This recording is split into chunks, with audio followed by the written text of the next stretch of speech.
A 30ª rodada do Brasileirão terminou e a gente vai falar agora sobre todos os jogos que rolaram, os resultados e no fim vamos falar como é que ficou a tabela de classificação, as chances aí de cada time, fazer um compilado aí das informações. Eu vou dar minha opinião, fazer uma pequena análise e você vai vir comigo. Vamos lá! Fala aí, torcedores do Dragão e torcedores de outros clubes, sejam muito bem-vindos ao canal. Meu nome é Victor Gader. E agora a gente vai fazer uma passada por toda a rodada 30ª aí do Brasileirão. E antes de mais nada, deixa aqui seu curtir. Se você gosta desse tipo de conteúdo, considere se inscrever aqui no canal, beleza? Marca ali o sininho de notificações para receber a notificação sempre que sair um vídeo novo aí do canal. E vamos começar falando dos jogos de terça-feira. Aliás, um jogo só. O jogo que rolou na terça-feira foi Juventude e Corinthians. O Timão foi lá em Caxias do Sul e arrancou um empate do Lanterna. Juventude não muda sua situação, ganha um pontinho, vai a 20 pontos, mantém-se a 8 pontos do próximo time à sua frente, o penúltimo colocado, que nesse momento é o Atlético Goianiense, porque no momento da gravação desse vídeo, o Avaí está vencendo o Botafogo por 1 a 0. Sendo assim, o Juventude mantém a sua situação crítica no Campeonato Brasileiro, né? O risco de rebaixamento é enorme, eu vou colocar aqui inclusive, tá? Já o Corinthians perde a oportunidade de colar ali no vice colocado Internacional, já que esperava-se que ele, visitando o Juventude, conseguisse uma vitória, né? Nós estamos falando de um time do G4 enfrentando o Lanterna. Porém, mesmo saindo à frente duas vezes, né, ficando duas vezes à frente do placar, com gols do Juliano e do Yuri Alberto, o Corinthians não conseguiu vencer o Lanterna. E assim, fica com 51 pontos na quarta colocação. Um dos jogos de quarta-feira, que rolaram na quarta-feira, o primeiro deles vou falar sobre o Bragantino e Cuiabá. Bragantino que não vencia um jogo há 9 rodadas no Brasileirão. Porém, tirou essa zica, depois de uma virada surpreendente contra o Cuiabá. Saiu perdendo com um gol do Daverson de pênalti no primeiro tempo, mas conseguiu ali empatar no finalzinho com o Eric Popó.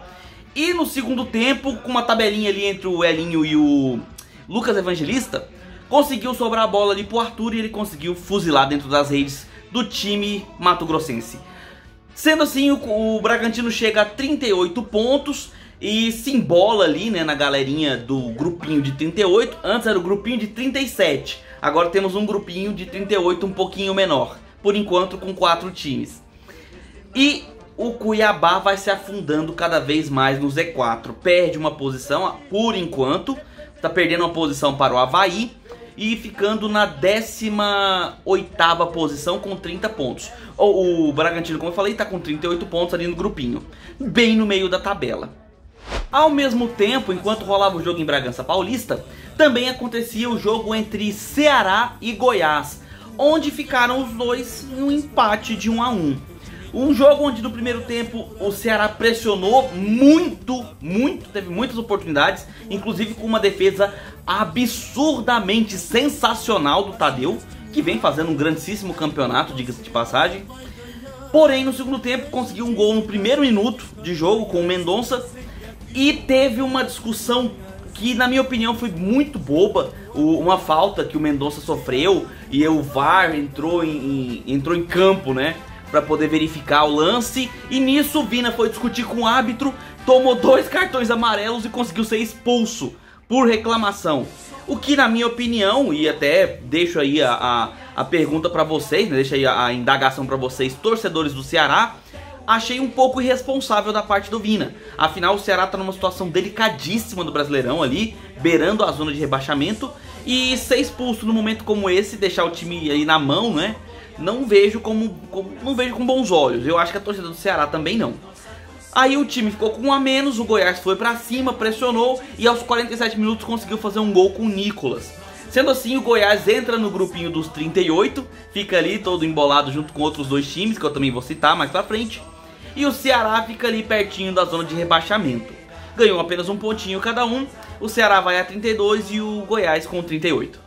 Ai meu Deus, enquanto esses 2 jogos que eu falei anteriormente rolavam na quarta-feira, eu estava lá no Ascioli vendo o Atlético conseguir uma vitória absurdamente surpreendente contra o terceiro colocado do Brasileirão, Fluminense. O Atlético venceu por 3-2 depois de sair perdendo por 2-0 com gols do Arias e do Hermancano, né? E aí, galera, o Atlético, que ninguém dava nada, esperava-se que ele fosse de fato perder numa situação como essa, se lançou ao ataque e aproveitou várias falhas do sistema defensivo do Fluminense, que com aquele dinizismo já conhecido, deu bastante espaço ali pro Atlético avançar as suas linhas de marcação. Com isso, o Atlético conseguiu um pênalti no final do primeiro tempo ainda e diminuiu o placar, ficando a 2-1. E o segundo tempo virou com gols do Baralhas e um gol chorado do Marlon Freitas. Mesmo assim, nesse momento o Atlético Goianiense ainda é o vice-lanterna com 28 pontos, já que o Avaí, nesse momento da gravação do vídeo, está vencendo por 1-0 o Botafogo.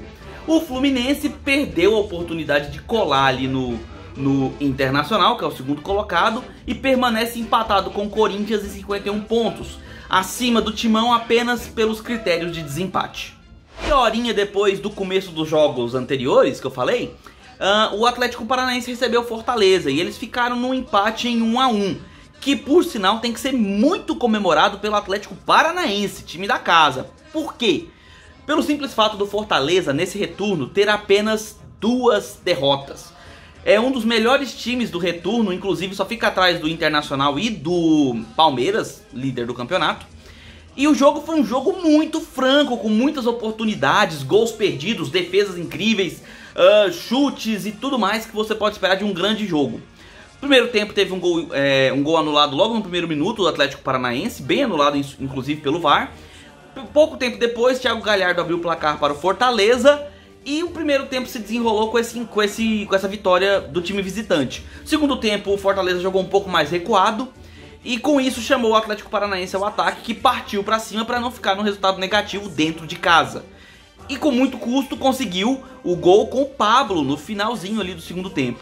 Com isso, o Atlético Paranaense fica em sexto com 48 pontos, 3 atrás do Corinthians, que é o primeiro time dentro do G4. Já o Fortaleza é o terceiro time que eu cito aqui, do grupinho dos 38, tá ali no meio da tabela. Agora partindo para os 2 jogos que rolaram às 9h30 da noite, começando por esse, que era esperado como um dos melhores jogos da rodada, entre Flamengo e Internacional, e ficou no 0-0. O Flamengo recebeu o Inter no Maracanã e empilhou oportunidades de gol. Perdeu diversos lances com Pedro, que tentou de todos os jeitos fazer o gol, mas pela frente dele tinha um goleiro em noite inspiradíssima. O que ele fez defesas épicas nesse jogo e conseguiu segurar esse empate. O Inter teve uma chance ou outra ali, mas o Santos fez boas defesas. No final acabou sendo um prejuízo para o Flamengo, que teve grandes oportunidades de vencer e acabou desperdiçando, principalmente com o Pedro, né? Mas isso não tira o mérito do atacante rubro-negro, que vem fazendo uma temporada espetacular. Do lado do Inter fica o fato de que arrancou um ponto, né, do time muito cascudo, que é o Flamengo. Continua na segunda colocação, atrás do Palmeiras. Agora já 12 pontos do time paulista. E enquanto isso, o Flamengo se estaciona na quinta colocação com 49 pontos. Enquanto rolava o jogo do Flamengo e Inter, o Santos recebia o Atlético Mineiro lá na Vila. E foi um jogo bem esquisito, bem atípico. Olha só o que rolou. No primeiro tempo foi bem mais ou menos. O Santos teve até algumas boas oportunidades, estava jogando com cara de time que queria vencer em casa. O Marcos Leonardo teve até algumas boas oportunidades, não conseguiu converter, mas beleza. Fomos para o segundo tempo e logo no início o Hulk conseguiu fazer um gol e abrir o placar para o time mineiro. Só que lá no finalzinho, lá para os 45, 47 minutos, o Santos teve um pênalti ao seu favor. E aí sim, o Marcos Leonardo, depois de tanto insistir, conseguiu marcar e empatar para o time santista, para o time da Vila. Só que poucos segundos depois, assim que a bola voltou a rolar, teve um pênalti do Natan, zagueiro do Santos, no jogador do Atlético Mineiro. E aí o jogador do Santos foi expulso e o Atlético Mineiro conseguiu converter a penalidade e sair com a vitória lá da Vila Belmiro. Com isso ele cola ali no G4, ali no pessoal do bolo de cima, enquanto o Santos permanece ali no meio da tabela com seus 38 pontos, o quarto time nesse bolinho até agora. Agora falando dos jogos de quinta-feira, Palmeiras recebeu o Coxa lá no Allianz Parque. Palmeiras líder do campeonato com 12 pontos à frente do seu segundo colocado ali, do seu adversário mais próximo. E o Coxa é o primeiro time fora da zona de rebaixamento com 31 pontos. E continua com 31 pontos. Porque o Coxa simplesmente não teve reação e força para conseguir barrar o trator que é o Palmeiras nessa temporada. O Palmeiras fez 4 a 0 com facilidade. No primeiro tempo, o primeiro gol foi um escanteio do Gustavo Scarpa, cabeçada do Mike, que agora danou a fazer gols, né? Virou um atacante. E logo depois o Gustavo Scarpa tentou um chute, a bola resvalou no pé do Rony, encobriu o goleiro do Coxa e estava lá marcado 2 a 0 do Palmeiras. E o time jogava fácil, o meio de campo do Coxa não pressionava, os meias, Danilo, Atuesta, além dos ofensivos, Rony, Gustavo Scarpa e Dudu, faziam o que queriam no jogo. Segundo tempo veio e o Palmeiras aumentou o placar com Gustavo Gomes após cruzamento. E pouco tempo depois, após a entrada do Endrick, que estreou nesse jogo como profissional, houve uma tabela ali na frente e o Breno Lopes deu números finais à partida. O Endrick infelizmente não fez um gol, eu até inclusive esperava, gostaria muito que ele tivesse marcado em sua estreia, mas já foi um grande pontapé inicial ele poder participar aí do jogo como profissional, e espera-se muito do garoto, né, para as próximas temporadas. O Palmeiras inclusive estipulou uma multa gigantesca para ele. Sendo assim, o Palmeiras se distancia, né, do Inter, fica a 12 pontos de distância e é líder absoluto. A questão do título não é nem mais se, agora é quando, né? A questão é apenas tempo. Já o Coxa fica ali perigando acima da zona de rebaixamento, um ponto à frente do primeiro time dentro da zona, que nesse momento é o Cuiabá com 30 pontos, o Coxa está com 31. Durante o intervalo do jogo contra o Palmeiras, começou a rolar duas partidas, as últimas duas da rodada. A primeira delas que eu vou falar é o América contra o São Paulo. O tricolor paulista foi visitar o Coelhão, lá no estádio de Independência. E durante a gravação do vídeo, o jogo estava 1 a 0 para o América. Porém, agora que já terminou, o resultado é completamente diferente. O São Paulo conseguiu a virada. No primeiro tempo, houveram 2 gols. O gol do América foi feito pelo Aloysio Boi Bandido, inclusive, né, fazendo a lei do ex. E o gol do São Paulo foi do Caleri. O segundo tempo foi aquela história de que ninguém quer ganhar o jogo, porque o São Paulo teve uma chance claríssima com o Miranda e o América teve outra logo na sequência, claríssima também, com o Everaldo. Aquela história de quem não faz leva, o São Paulo não fez, o América deveria fazer. Como o América não fez, então o São Paulo foi lá e fez. Logo na sequência, depois desse gol perdido do América, o São Paulo atacou e num cruzamento o Alisson conseguiu fazer o gol que deu números finais à partida. Com isso, o São Paulo, que estava naquele bolinho dos 38 que eu estava contando para vocês, acaba saindo desse bolinho, deixa só 3 times e fica com 40 pontos na 10ª colocação. Já o América está 2 posições acima, em 8º colocado, com 42 pontos. O jogo da rodada foi Avaí e Botafogo, que jogaram ao mesmo tempo que o jogo anterior. E olha que curioso, quando eu comecei a gravação do vídeo, o Avaí estava vencendo por 1 a 0 com um gol do Bissoli de pênalti. Porém, conforme fui gravando os vídeos, o Avaí foi levando gols. No segundo tempo, com Cuesta e depois com Tiquinho, o Botafogo conseguiu a virada, sendo que o Botafogo teve 2 chances claríssimas de ainda ampliar o placar e não conseguiu. Com isso, o Avaí toma sua segunda derrota seguida em casa e afunda ainda mais na zona de rebaixamento, perdendo a 18ª colocação para o Atlético Goianiense, que venceu o Fluminense, como eu falei para vocês.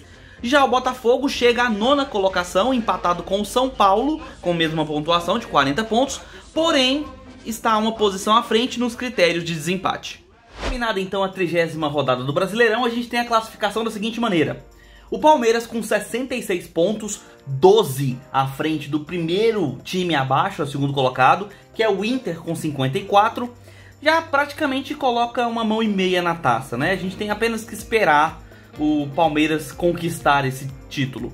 Disputando ali no G4, a gente tem em segundo colocado o Inter com 54 e o Fluminense e o Corinthians empatados com 51 pontos, separados por critérios de desempate. Na 5ª colocação, o Flamengo com 49 e na 6ª colocação, o Atlético Paranaense com 48. Detalhe, o Flamengo disputa as 2 competições que garantem vaga na Libertadores do ano que vem, Copa do Brasil e a própria final da Libertadores.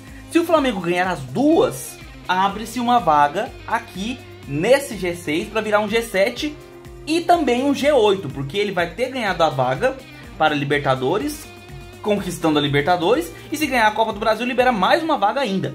Então abririam mais 2 vagas que hoje seriam preenchidas pelo Atlético Mineiro e pelo América Mineiro. Os 2 clubes iriam para a Libertadores.